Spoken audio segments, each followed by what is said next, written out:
It's part prison and part research facility. The vampires that they're arresting, they're not taking them to jail. They're studying y'all. Vamp Camp is this really scary camp that the LAVTF is sending all the vampires to because we've become too dangerous to be trusted out in the open. It is cold, it is stark, it is jail. I mean, it's literally like walking into a prison. It has these really narrow corridors that make you feel claustrophobic, and then these big open rooms that are double-decker, and it really captures that feeling of being in a prison. You take this sneaky son of a bitch to camp.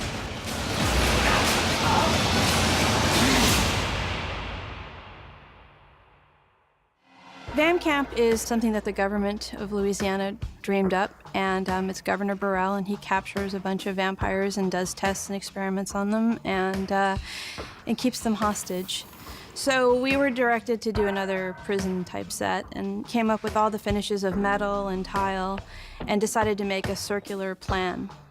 There's a plan that's based in history called a panopticon, and it's a round institutional building where they were to observe people in prison cells. The idea was if you build something in a circle, that you could have a bunch of prisoners in a building, and if you had a circle around them, they would always have the feeling that people are watching them. It's so spooky and so, like, kind of horrifying.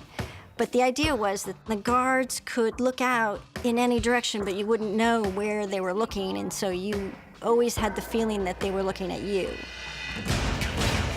I'll start with the big room. We call it the Gen Pop room. It's the main room where all the prisoners are held, and we have these morgue drawers, which we thought would be interesting, and we figured the vampires sleep in those, and that way they're out of the way.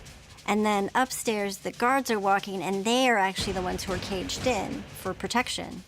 And then the idea that you could see through that level, through the walkway, was really fun.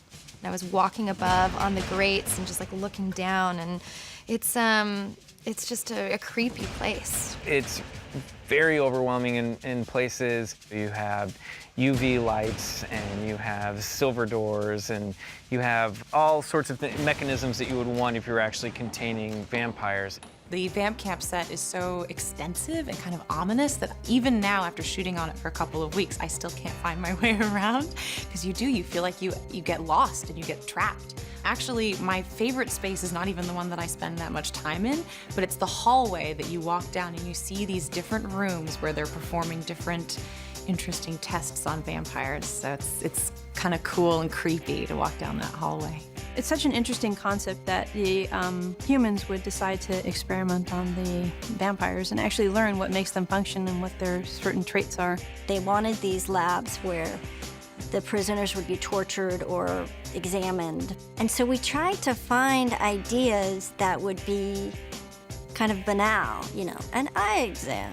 But then you look at the machinery that's involved in that, and that just speaks of horrible things. And then we have the Vamp fight room. It's a fight club room, we call it the White Room, where the vampires actually go at each other and fight and learn which vampire is stronger than the next. There's something about that white room. It was something that was given to us. Like, we need a white room, and we want it really tall. And they can't have any windows, and it has to be all white. And they're gonna fight in it. It was a challenge, that room, for sure, just to make something interesting that's all white and is like a coffee can in a sense. And then we go to the therapist room. That room we wanted to make a little bit less metal, a little bit more warm, so it kind of has like kind of a mid-century modern feel to it. I love the hamster wheel that they're running on. That was really hilarious. All in the name of science, huh? Suzuki's work is incredible. I mean, it was so exciting to walk onto the sets and see Vamp Camp kind of come to life. I love it when they have it lit. It's beautiful. Like, you could almost use it as a Halloween kind of haunted house. I think sets look best when they're lit. Until you have lights on it, kind of denoting the key points and making it interesting, then it really doesn't come to life. So when the lights come on, yes, it's really great.